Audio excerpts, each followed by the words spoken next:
His inspiration was created in an interactive image, and what he felt about this whole interaction of the great two leaders who lives crossed across continent and the world globally was to create a historic mural that brought the lives of these two men, very powerful men, together, and brought the worlds of two continents together.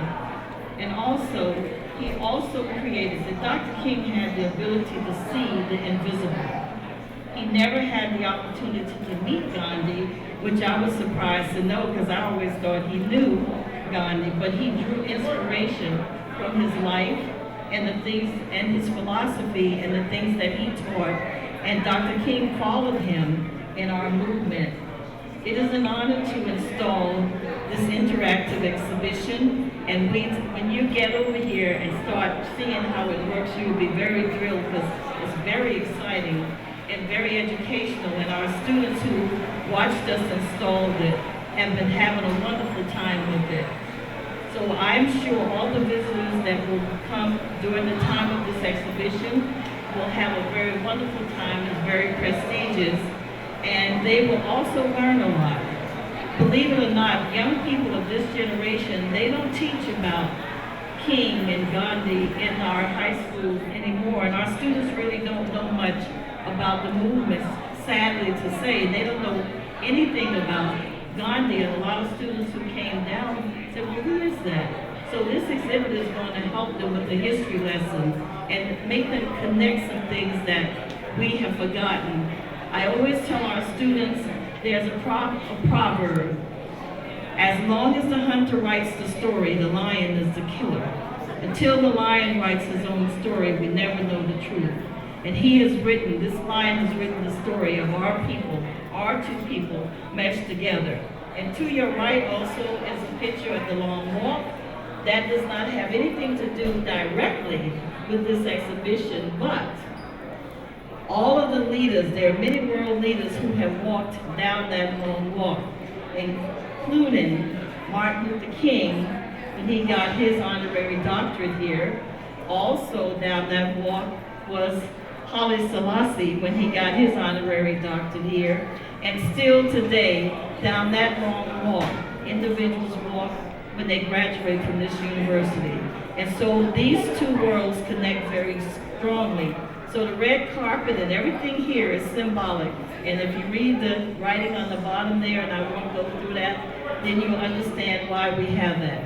I searched all night, all day, from the time we met, trying to find what Dr. King's famous flower, what was his favorite flower. Couldn't find that. Found his favorite food, his favorite music, and all of those things. But I noticed that at his wedding, his wife, his bride carried roses. So his favorite flower today are roses.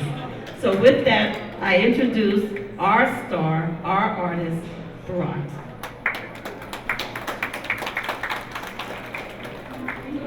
Thank you so much, Ambassador Rao, President. Thank you for a wonderful introduction, Dr. Thorne. You know, it's really a pleasure. I must say that the opportunity that I've been given over here is thanks to Ambassador Rao over here. Because 6 months ago, in her office, when I had approached her and we were speaking about the work that I do on Gandhi, she said, I think you need to explore how you can connect Gandhi and Dr. King over here.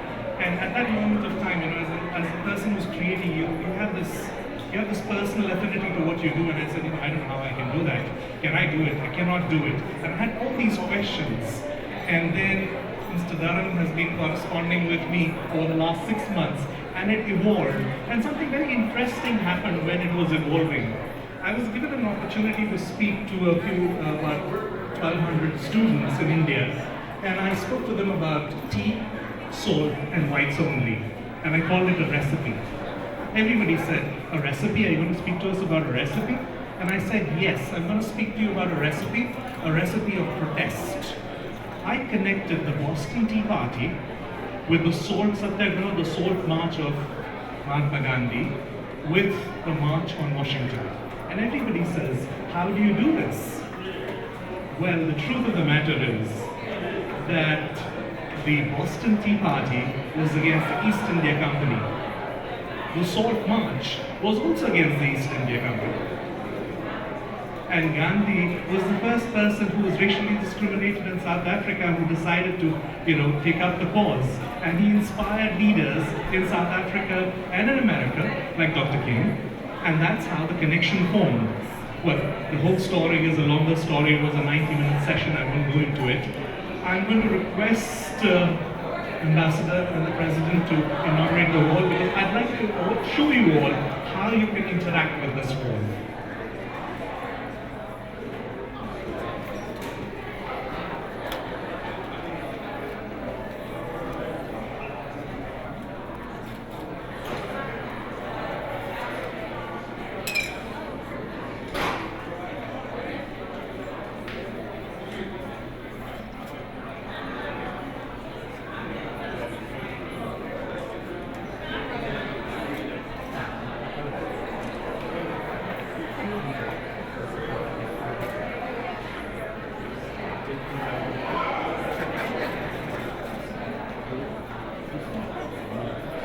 What I'd like to show you all is the little cue readers. If you have any mobile phones, you'll be able to download video clips of Mahatma Gandhi and Dr. King. But that's not it. We have a set of index cards.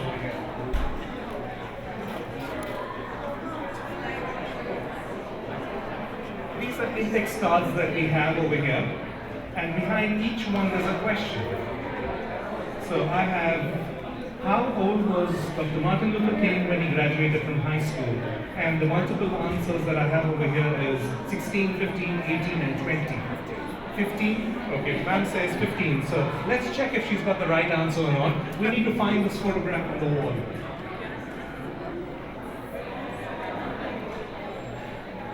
That's the one in the corner over there. It says B. She's right, it's 15. So you have all these. I would have known you to have all the answers. So you can.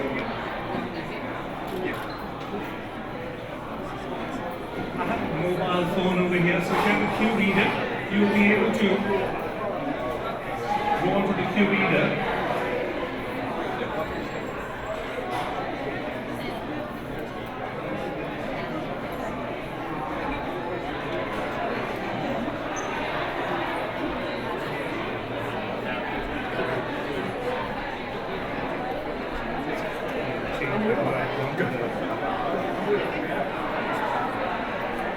His change, he said, for the network.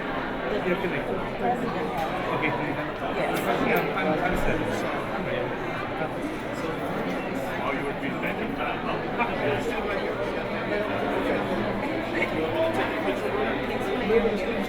was just You have cue readers on your phone.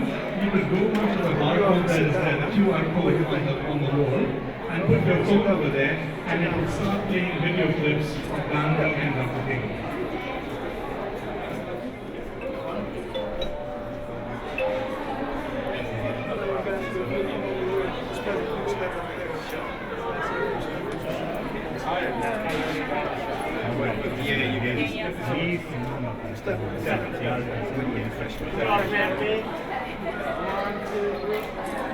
We're gonna stay right here. One more.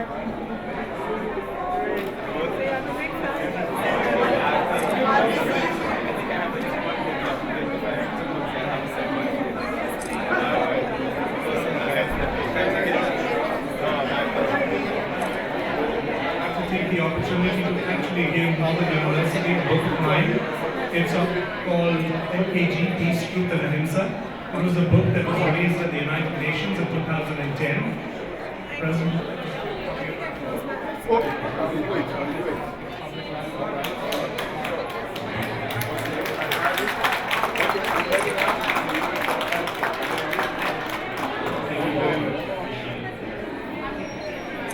Thank you so much.